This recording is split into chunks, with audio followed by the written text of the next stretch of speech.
Hello and welcome to the introductory video series for lower level Spanish at the University of Texas at Arlington. Writing and speaking assessments. In this introductory video, we'll go through the process of completing writing and speaking assessments as well as checking the feedback that your instructor leaves you once you've submitted them. To do so, let's go ahead and head over to Canvas. Inside of Canvas, once you've navigated to the course that you're taking, then you can navigate to the modules area, locate the chapter that you're studying. In this case, we're going to use chapter 7, and then locate the assignment. So the writing or speaking assignment or both that are due within this chapter.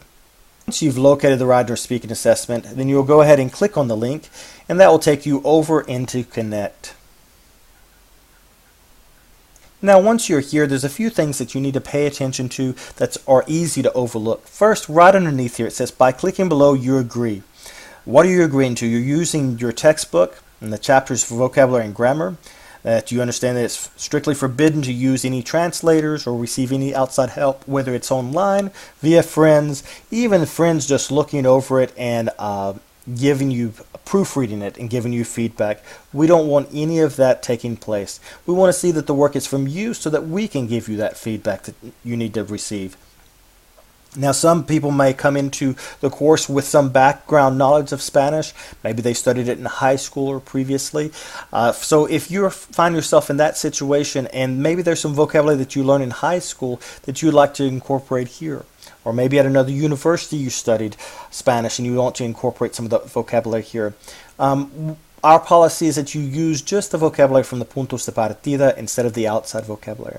This will not only allow you to expand your current vocabulary in Spanish, but it also allows you to continually practice the vocabulary from the chapter. Since each chapter will present you with more than 100 vocabulary words oftentimes, then you will need to use that vocabulary again and again and again in order to retain it, both for the test, the midterm or final exam, and of course the long-term goal of being able to use the vocabulary in the future. And by repeatedly using it and being exposed to the vocabulary is the best way to retain that vocabulary. So once you have read through that and you understand that by clicking here you're agreeing to that, then you're going to click on Continue and you'll be brought over to the assignment. Most assignments will have a series of several different boxes that you'll be typing into, and you'll usually type one statement into each box. This chapter is very unique in that there's only two boxes, and students are typing in commands in this box, and then they're typing in a negative command in this box. And so this is set up a little bit differently than the other chapters, but what it does share is it's going to share the menu options that you have here.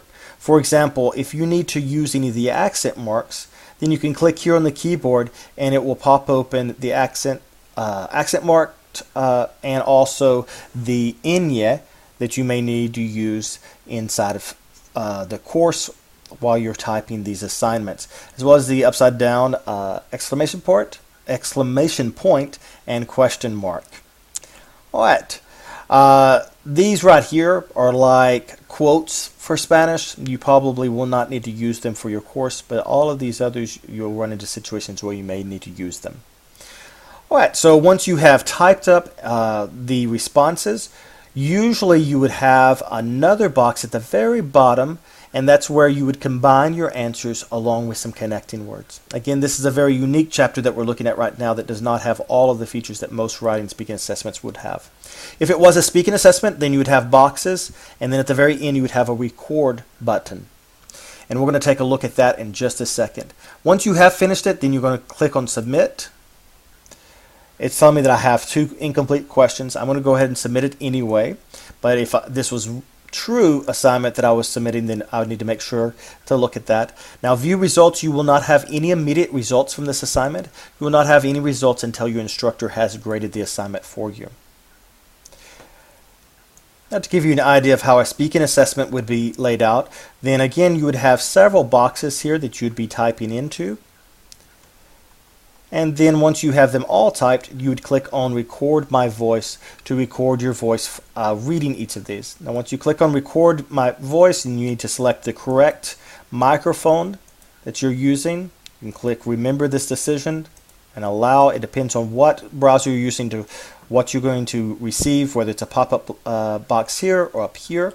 But you need to make sure that it is recording, and then you can scroll up to the top and you would read off your responses to each of these.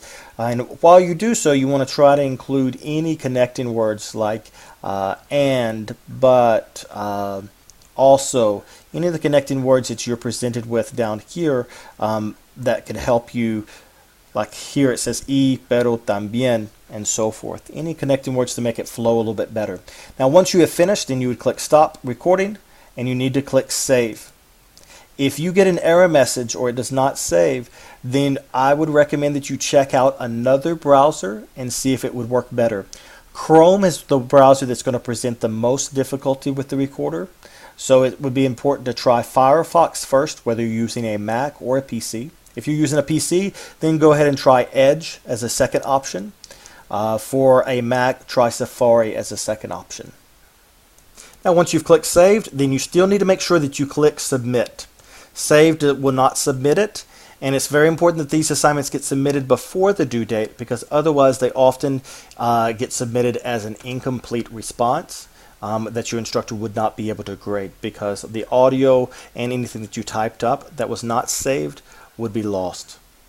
I'm going to click submit, and then again it will give me the option of view results. You will not see any results until your instructor has graded this assignment. Alright, that's it for this video. It's already a little bit longer of a video, so I'm not going to show you how to check your assignment results. Instead, I'm going to feature that in a separate video for you to watch. Alright, that's it. If you do have any questions, please feel free to email your instructor.